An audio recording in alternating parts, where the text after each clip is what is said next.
سڵاو ئایا حەشدی شعبی هێزێکی نیشتیمانیە یاخود بان نیشتیمانیە هەڵوێستی لە بەرامبەر گەلی کوردستان و پێشمەرگە چۆنە ئەی لە بەرامبەر سوننەی عێراق چۆنە بینەرمان. پاشەوەی دەوڵەتی خلافەتی ئیسلامی داعش توانی بەشی هەرە زۆری خاکی عێراق و دووەم گەورە شاری ئەو وڵاتە واتە مووسڵ داگیر بکات بە فتوای مەرجەعی باڵای شیعەکانی عێراق ئایەتوڵڵا سیستانی حەشدی شعبی ڕاگەیەندرا کە هەر لە سەرەتاوە وەک گروپێکی مەزهەبی چەکداری بەهێز لە تەنیشت سوپایەکی لاوازی بێئینتیما کەوتە جەنگ لەگەڵ داعش. دوای تێکشکانی داعش لەلایەن هاوپەیمانانەوە حەشتوانی دەست بەسەر جومگە هەستارەکانی دەستگاکانی عێراقدا بگرێت. کێشەکە ئەوەیە حەش لە ناو خۆیدا بەسەر دەیان تەیار و ئاراستەدا دابەش بووە کە ئینتیمایان بۆ زیاتر لە مەرجەعەکە و ژمارەیان لە 165,000 چەکدار تێدەپەڕێت. 7% لە کەمینەکانی عێراق پێکاتوە 37% لە پێکاتەی سوننە و 56% لە مەزهەبی شیعە و دیارترین فەسیلەکانیشی بریتین لە ڕێکخراوی بەدر، عەسایبی ئەهلی حەق، کەتایبی حزبوڵڵا کە ئەوانیش لە چەندین گروپی وەک ئەسحاب الکەهف و عوسبەت السائرون و ڕەبعەڵڵا و چەندانی تر پێکاتوە. بزوتنەوەی نوجەبا، کەتایبی سەید الشوهەدا، سەرایەی خوراسانی و سەرایەی جیهاد و بینا، سەرایەی ئیمام عەلی، سەرایەی عاشورا و سەرایەی عەتەبات. لە ڕووی وەلا بۆ مەرجەعەکان زیاتر لە 65% وەلایەن بۆ خامنەیی و 25% بۆ سەید عەلی سیستانی و 9% بۆ مەرجەعەکانی تر هەیە. ئەمەش وای کردووە کە وەلاو ئینتیمای گروپە چەکدارەکانی حەشدی شعبی بە ئاسانی کۆنتڕۆڵ نەکرێ و زۆرتر مەیلیان بەرەو ئێران هەبێت. فتوای مەرجەعیەتی شیعەی عێراق ئایەتوڵڵا سیستانی بە دامەزراندنی حەشدی شعبی وەک جیهادێکی کەفایی دەرکەوت. بەهۆی ئەم فتوایەوە سەدان هەزار گەنجی شیعە مەزهەب بەرەو ساحەکانی جەنگ ڕۆیشتن وە لەگەڵ داعشدا کەوتنە جەنگەوە. ئایا حەشدی شعبی هێزێکی نیشتیمانیە یاخود هێزێکی بان نیشتیمانیە و بۆ ئایدۆلۆژیایەکی دیاریکرا و کار دەکات کە لەسەر و نەتەوە و نیشتیمانەوە بیرەکاتەوە.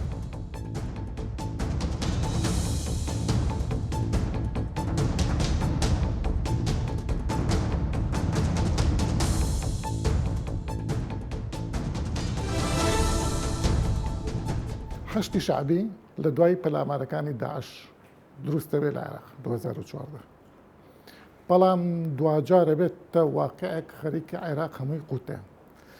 پێت وایە ئەو بنەمە ئایدۆلۆژیانەی حەشت چییە کە لەسەری دامەزراوە؟ ئایا دیفاعکردنە لە عێراق یا لە مەزهەب یا وەلاءە بۆ ئێران یا بۆ عێراق چۆن تێڕوانی؟ حەشدی شعبی بریتە لە سوپایەکی ئامادەکراو بۆ دیفاعکردن لە ئایدۆلۆژیایەکی دیاریکراو کە ئایدۆلۆژیای نظامی ئیسلامیە لە ڕۆژهەڵاتی ناوەڕاست لە مەزهەبی شیعەدا. بەو تعریفە تاریخی فکری دامەزراندنی ئەو سوپایە بۆ 42 ساڵ لەمەوبەر دەگەڕێتەوە کە لە ساڵی 1979 کۆماری ئیسلامی لە ئێران دامەزرا و سوپای پاسداران لە ساڵی یەکەمە لە کۆمیتەکانی ئینقلابی ئیسلامیەوە دەستی پێکرد فکرەکەەوە سەرنجام دوای ساڵێک تەکمیل بوو و ئیتاری قانونی وەرگر بوو بۆ ئەو سوپایەک ئێستا دەخالێت لە ڕۆژهەڵاتی ناوەڕاست و لە عینی کات بۆ ئەوەی کە بە فارسی پێڵەن سودوری ئینقلاب لە هەر کوێیەکی کە ئێران بیەوێت حەشد ئیمتیدادی سوپای پاسدارانە. بەڵام تاریخەکەی نوێت تۆزانی تاریخی بۆ 2014 گەرتەوە کە بە فتوای مەرجەعی شیعی لە عێراقدا کە هیچ فەرقێکی نییە لەگەڵ ئەو فتوایە کە خومەینی بۆ دامەزراندنی سوپای پاسداران لە جەوهەردا داویەتی. بۆیە سوپاکە سوپایەکی ئایدۆلۆژیە، سوپایەکی ئایدۆلۆژیە ئەساسیان بنەمای ئایدۆلۆژیایەکە مەزهەبی دینیە، بۆیە ئایدۆلۆژیایەکی مۆدێرن نییە، ئایدۆلۆژیایەکی تاریکی پاشکەوتووە، هەر بۆیەش لە قەمع و لە پەلامارداندا و ڕوانگای ئەو یان پاساوی بۆ پەلاماردانی بەرامبەر پاساوێکی غازیانەیە، هی فتوحاتە، هی پەرەپێدانی ئایدۆلۆژیای نظامی شیعی ئیسلامیە کە تعریفەکەی زۆر باشە. بەس مامۆستا ئەمە وەک ئەزانین حەشدی شعبی ئەوەی لەبەر چاومانە وەک وەڵامگۆیەک بۆ ئەو حاڵەتە دروستە بێ کە داعش خەریک هەموو عێراق دروست دەکات ئیتر چۆن بتوانین بیبەستینەوە بە ینی پاسداران گفتو دەنگۆی دروستکردنی سوپایەکی دیفاع لە ئایدۆلۆژیای ئیسلامی شیعی یان لە مەزهەبی شیعە لە عێراق هەبوو، بەڵام پەلاماردانی یان هاتنی داعش یان دەوڵەتی ئیسلامی عێراق و سووریا و ئەو هەرەشەیە کە بینیمان کەوت سەر بەغدا و لە شارەکانی شیعە نزیکەوتەوە وای کرد کە بە خێرایی ئەو نیازیان جێبەجێ بکەن و هەندێک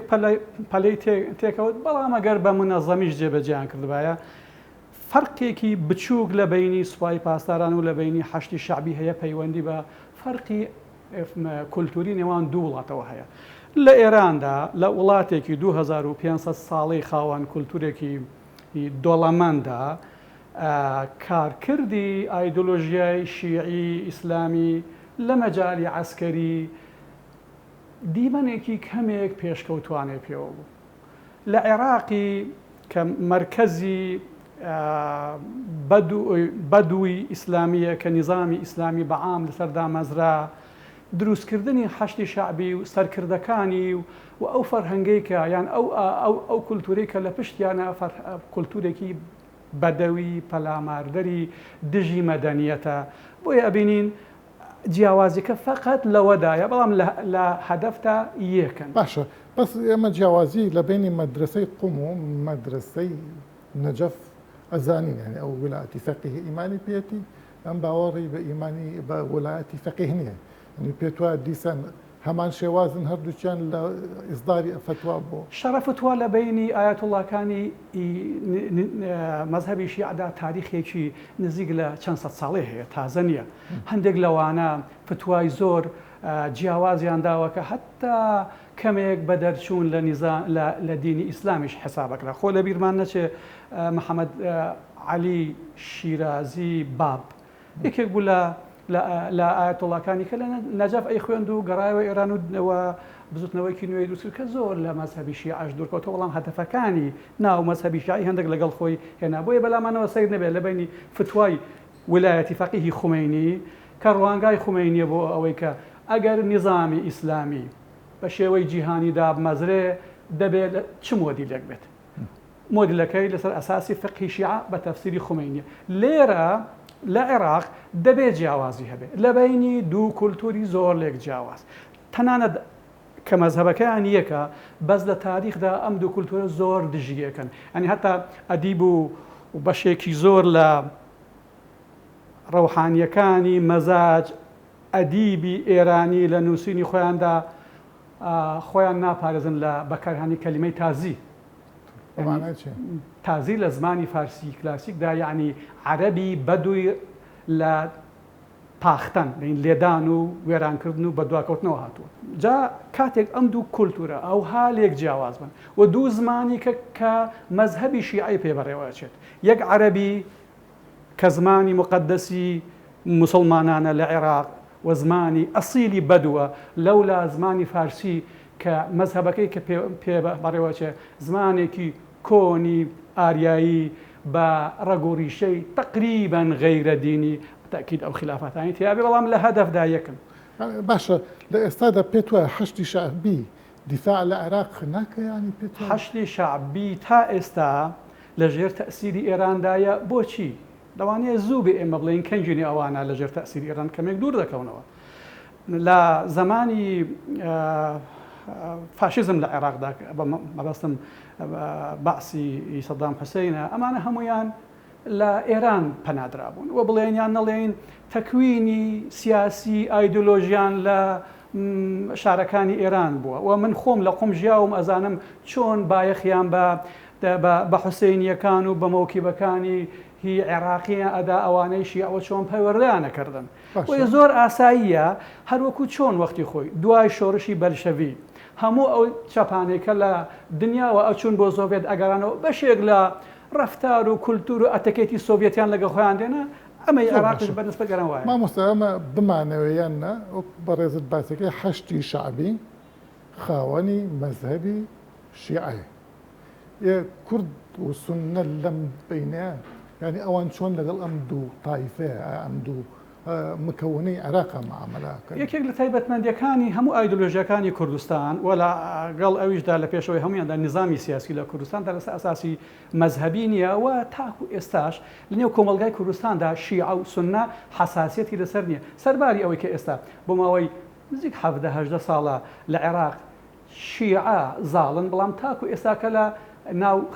شاریعی کوردستاندا شتێک بە ناوی خۆ ئامادەکردنی کۆمەلگای سنی کوردی بەرامبەر بە شیعی عەرەبی نییە و ئەوە شتێکی باشەوە ئەگەرێتەوە بۆ بەس ئەوان نەنا ئەوانە کە تعریفمان کرد. باشیەکە لەوەدایە کە ئێمە لە کوردستان بە هیچ شێوەیەک ئەو کاروانە قەتع نەکەین کە لە 100 ساڵ بەر لە ئێستا بزوتنەوەی ڕزگاری خوازی کوردستان لەسەر بنەمای علمانیەت و لەسەر ئەساسی ناسیۆنالیزمی علمانی بزوتنەوەی سیاسی لە کوردستان دروست بە 100 ساڵ گەمەنیە. بۆیە کۆمەلگای ئێمە ئێستا سەرباری کولتوری کۆنی خۆی، سەرباری تعریفێک بۆ ئیسلامی کوردستانی کە جیایە لە ئیسلامی عێراقی عەرەبی بەدەوی جیاوازەکان دەکرێت دوای ئێرە شوێن نییە. هەموو ئەوانە وای کردووەکە کۆمەلگای کوردستان کۆمەلگایەکی سنیانە ڕەفتار نەکە هەر ئەوەشەکە دنیا لەگەڵ ئێمە متەزامنن. بمبورە مامۆستا ئێمە چەند خۆمان پارێزین لەو دیوە بەس بەرامبەر خۆی لێت ناپارێزێت وەک کوردێکی سنە سەیرە دەکەیانێ بە دوو دیوە. ئێمە لە کاتی فاشیزم لە عێراقدا فاشیزمی ناسیۆنالیزمی توندی عەرەبی نظامێک ئەنفالی کوردستانی کرد بە ناوی عێراقێکی عەرەبی و بە ناوی حزبێکی ئیشتراکی عەرەبی شۆڤێنی. بەڵام بزوتنەوەی ڕزگاری خوازی کوردستان ئایدۆلۆژیای گشتی ڕزگاری خوازی لە کوردستان ڕۆژێک بەلای ئەوەوە نەچوو کە تاو هانی شۆڤێنیزمی کوردی بدا لە دژی شۆڤێنیزمی عەرەبی. بە قسەیەکی کاک مەسعود من سەرۆک باردانی من ئەوە کۆتایی پێدەم لە ساڵی 90 ئەگەر بە سەهوو نەچووبم گەڕایەوەتی من چوومە لای ڕئیسی سۆسیال دیموکراتی نەمسا بوو. ئەم وەزعی عێراق و ئەنفالم بۆ گەڕایەوە و پێم وتن خەریکە دەگەینە نەتیجەیەک کە ئێمە ئەگەر هەر بسووتین تەرەفی مقابلی لەگە خۆمان ئەستێن. وتی تکاتان لێ دەکەم ئەو ڕێبازەی مستەفا باردانیتان لەبیر بێ کە هیچ کاتێک عەدالەتی قەزیەکەتانی لەگەڵ شەراسەتی حکوومەتی عێراق تێکەڵ نەکەن نەکەن لەوە نزیکەونەوە چونکە قەزیەکەتان لێڵ دەبێت. من پێم وایە ئێمە ئەبێ لەسەرەوە مامۆستا ئەمە لەبارەی کورد لەبارەی سونە مازانین سونە ئێستا وێران کراون تقریبا پێت وایە ئەمە استراتیژێکی حەشتی شعبیە بۆ وێرانکردنی پێکهاتەی سنی لە عێراق یا خەتا حەشتی شعبی پێکهاتەی سنی شارەکانی لێوێران کردن کاکە شاری ڕەماد تقریبان شاری سنی نەماوە ئێستا هەمووی وێران کراوە ئاوا دانیش ناکرێتەوە تەنانەت دیومانە هەماهەنگی ناکەن بۆی کەوا کۆمەلگای جیهانیش هاوکاری سنە بکات لە شارەکانی خۆی بنیادێتەوە. ئەمە استراتیژی هی سەرکەوتنی شیعە و بە شیعەکردنی کۆمەلگای ڕۆژهەڵاتی ناوەڕاستە لەلایەن ئێرانەوە کە شیعەکانی عێراقیش جێبەجێکەن. ئەگەر لە دەستیان بێ ئەمە بەرامبەر بە کوردستانیشەکەن بە دوو ناونیشان یەک کوردستان زۆربەی سنیە دوم کوردن چونکە حەشتی شعبی هەم تونندڕۆی ئایدۆلۆژی شیعەیە هەم شۆڤێنیزمی عەرەبیە.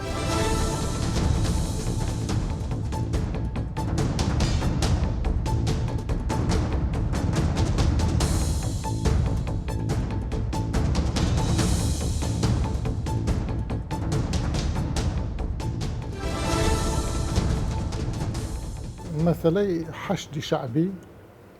لە ئێستادا خەریکە باڵێکیشە بەسەر هەموو جونگە هەستیارەکانی دەسەڵات لە عێراقا. پێشەکی با بڵێم حەشتی شعبی لە ڕووی ئایدۆلۆژی و خۆی چییە؟ ئایا حیزبێکی شیعە مەذهبی با بڵێن ئێرانەکانن بەینە المیلەلیە یا نیشتیمانیە؟ نا عادەتەن هێزێک کە وەلایی بۆ دامەزراوەکانی دەوڵەت نەبێ و لەسەر بنەمای فتوایەکی کەسایەتێکی ئاینی دروست کرابێ لە بەرامبەر لانی کەمەمە باسی دروستبوونی سەرەتای حەشتی شعبی بکەین لە بەرامبەر ئەویترێکی مەزهەبی کە لێرەدا سونەیە و لە داعشدا فۆرم دەگریا بەرجەستە دەبێ لێرە پێی ناتوانین بڵین کە ئەمە هێزێکی با بڵێن ڕێکخراوی نیزامی کە وەلاو ئینتمای بۆ یاسا و دامەزرا و فەرمیەکانی دەوڵەتەیە چونکە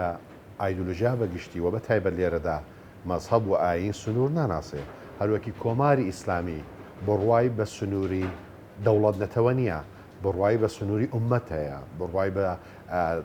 پێی وایە کە ئەم سنوورانە دەستکردن و باز لە جیهانی ئیسلام دەکرێت باز لە دارولحەرب و دارولکوفر دەکرێت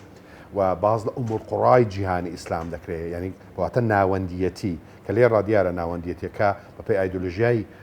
ئێران چکە لە فۆرمی بابڕین هەشتی شابی ئەگەر بەشێکی زۆر لە تایبەتمەندیەکان و خۆسڵەتەکانی هێزە میلیشایەکانی کۆماری ئیسلامی وەرگرت بێ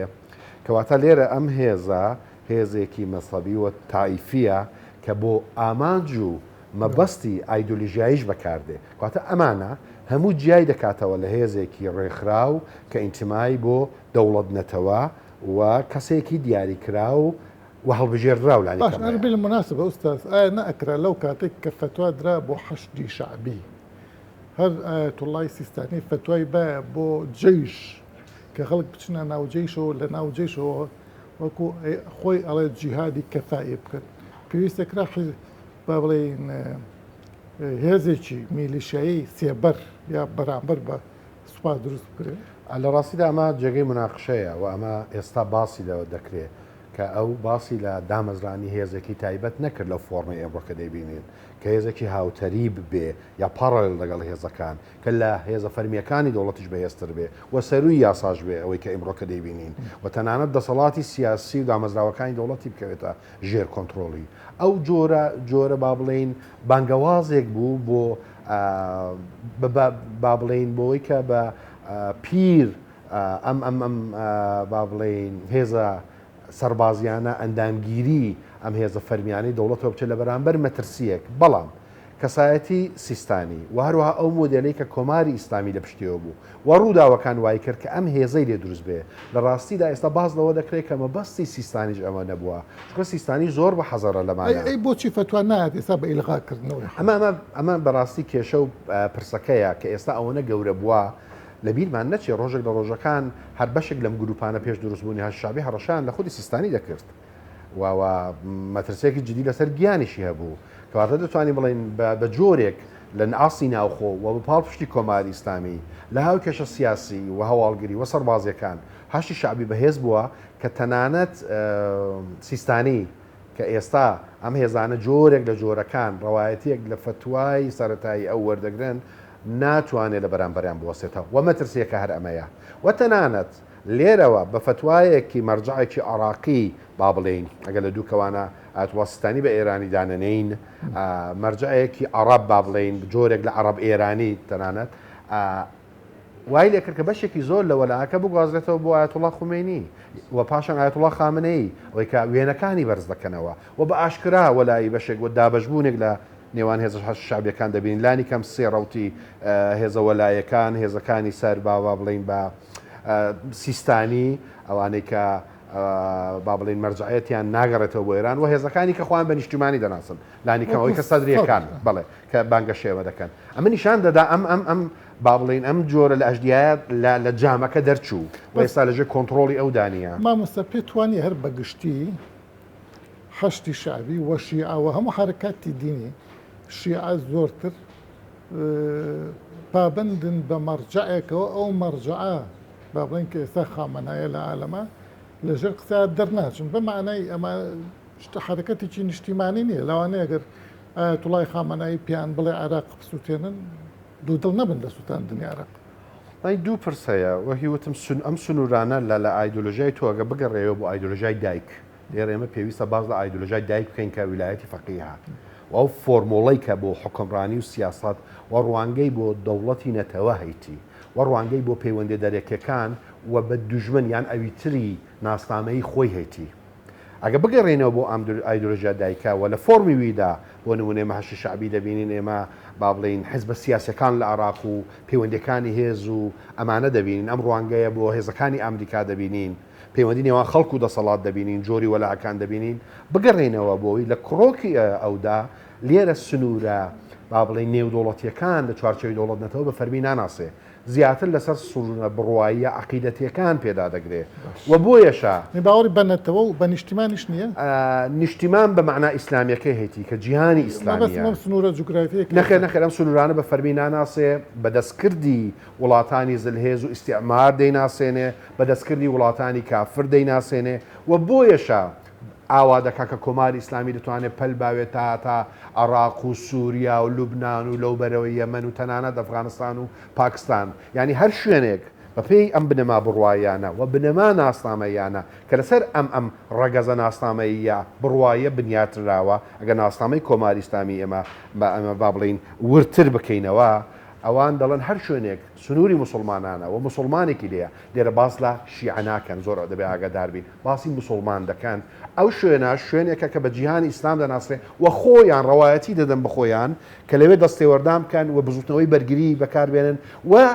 کافرەکان و لایەنگرەکانیان چون ئەو دەسەڵاتێک کە دژی نفوزی کۆماری ئیسلامی بێ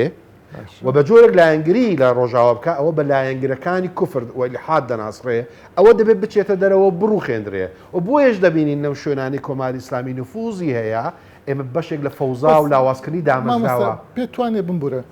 پێتوان نییە ئێران ئەم بڵێن بەرگەدینە بەکارێنرێ بۆ دروستکردنی پان ئێرانیزم دەوڵەتی ئێرانی کۆن ساسانی مەسەرن بەم شێوە گەورەیە ئەگەر کۆڵەکەی ناسنامەیی کۆماری ئیسلامی ئێران